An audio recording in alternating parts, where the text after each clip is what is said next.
नमस्कार मित्रों, राधे राधे, जय श्री कृष्ण। मैं पंडित राहुल दीक्षित अपने यूट्यूब चैनल अपने भागवत कथा में आप सभी का स्वागत करता हूँ। उम्मीद करता हूँ आप सभी स्वस्थ होंगे, मस्त होंगे। ईश्वर की कृपा हम सभी पर ऐसे ही बनी रहे।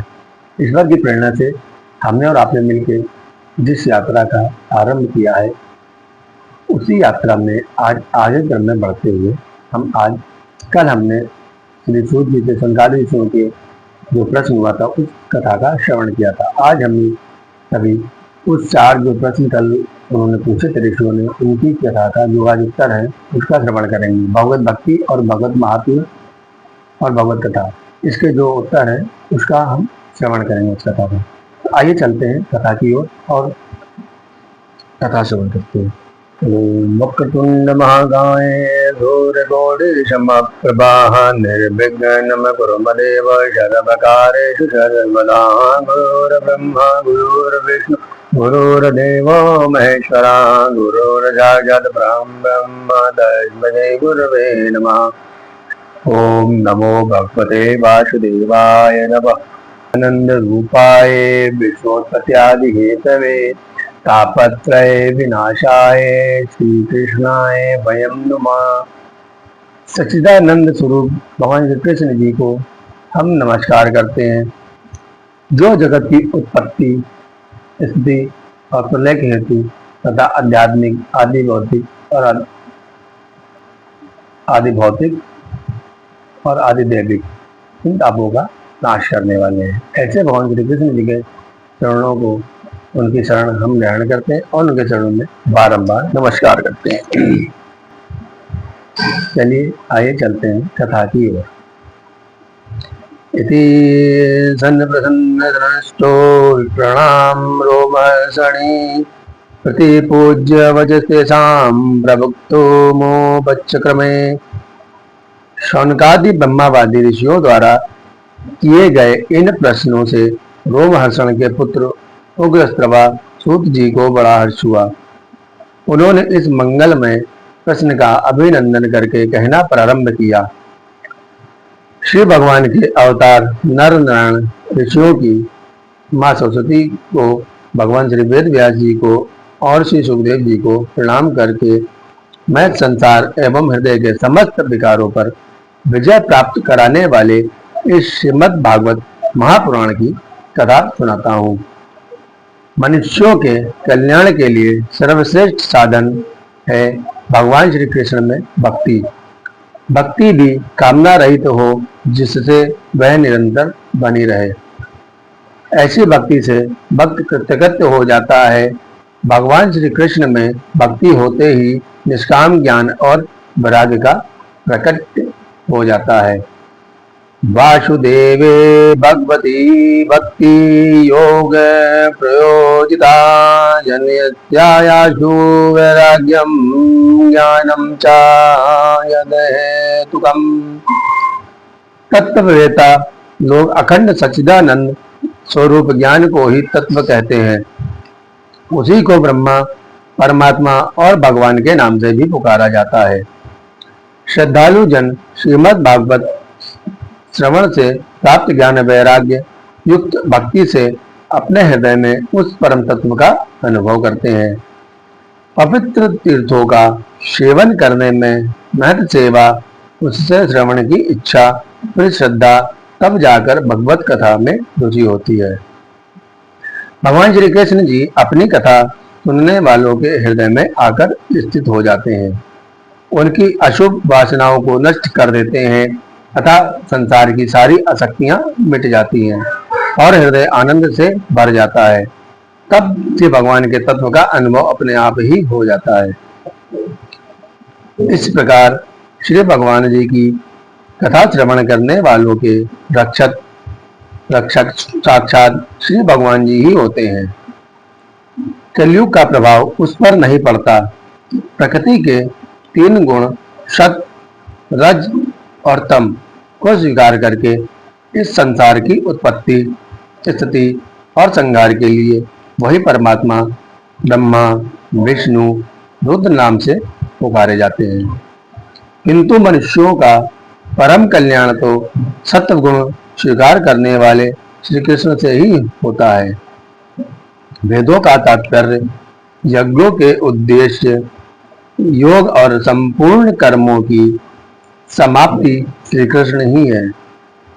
ज्ञान, तपस्या, संपूर्ण धर्मों का अनुष्ठान श्री कृष्ण के लिए ही होता है।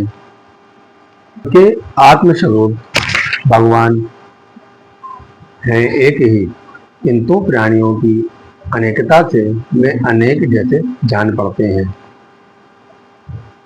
जिस प्रकार सूर्य एक ही होता है और करोड़ों घड़ों रखने पर भी वह सूर्य का प्रतिबिंब एक करोड़ घड़ों में समान ही रूप से विद्यमान रहता है, पर सूर्य एक ही होता है, वह करोड़ नहीं होते, उनका प्रतिबिंब करोड़ों घड़ों में विद्यमान होता है। उसी प्रकार परमात्मा भी एक है, समस्त प्राणियों में वह आत्म रूप से विद्यमान रहते हैं, इसलिए वह सब में समान है। वे रहते एक ही हैं और होते भी एक हैं और हैं भी एक ही। सारी आत्माएं परमात्मा का ही स्वरूप है, वह परमात्मा का ही अंश हम सब मनुष्यों के शरीर में आत्मा रूप में विद्यमान है। सूक्ष्म भूत तन्मात्रा, इंद्रिय और अंतःकरण आदि गुणों के विकारभूत भावों के द्वारा नाना प्रकार की योनियां उत्पन्न करते हैं और उनके भिन्न भिन्न जीवों के रूप में प्रवेश करके उन्हीं योनियों के अनुरूप उपभोग करते हैं और कराते हैं।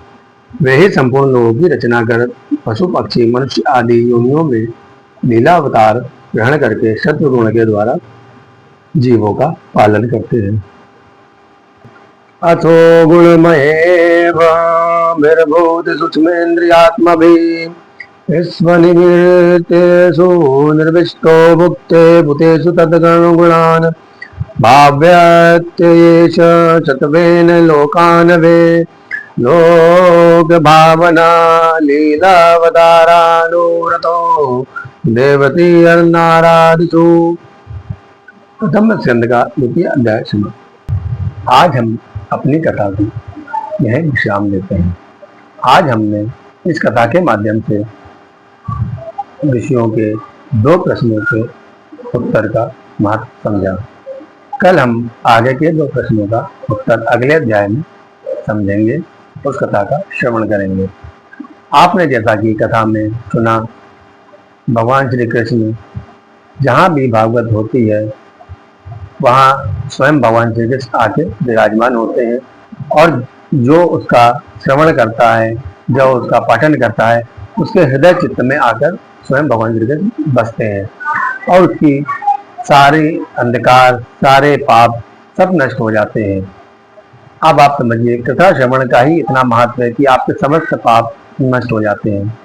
और जैसा कि हमारे ज्योतिषाचार्यों ने कहा है कि अगर किसी कुंडली में गुरु ग्रह पीड़ित हो या समस्त ग्रहों में तो कोई भी ग्रह पीड़ित हो, शनि की 7.5 चल रही हो, राहु की महादशा चल रही हो, केतु का अंतर, मंगल का प्रत्यंतर, कुछ भी चल रहा हो, अगर हम श्रीमद् भागवत कथा का पाठ करते हैं, सर्वप्रथम हमारे जो प्रारब्ध हैं वह नष्ट होते हैं, जो बुरे प्रारब्ध हैं उनका शमन होता है, हमारे पुण्य में वृद्धि होती है, हमारे पुण्य बढ़ते हैं और जो भी उन ग्रहों से हमें पीड़ा हो रही होती है वह धीरे धीरे करके समाप्त होने लगती है और हम सुख की ओर और हमारा जीवन बढ़ने लगता है।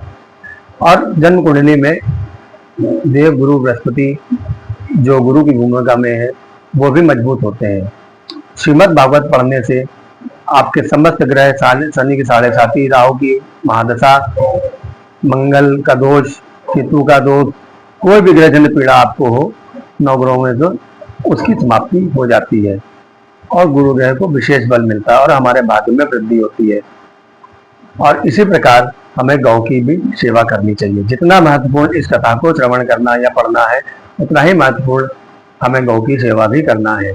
बिना गौ की सेवा किए हमारा जीवन वह परम गति नहीं पा सकता जो गौ की सेवा करने के बाद मिल सकती है।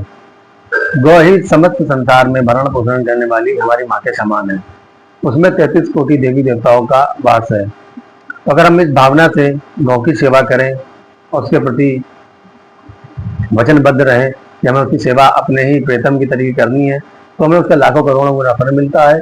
और एक भागवत पढ़ने का जितना फल होता है उतना ही फल गौ की सेवा का भी होता है। इसी के साथ मैं अपनी वाणी को समाप्त करता हूँ। आप सभी सुखी रहें, समृद्ध रहें। इसी मंगलमय कामना के साथ आप सभी को जय श्री कृष्णा, राधे राधे।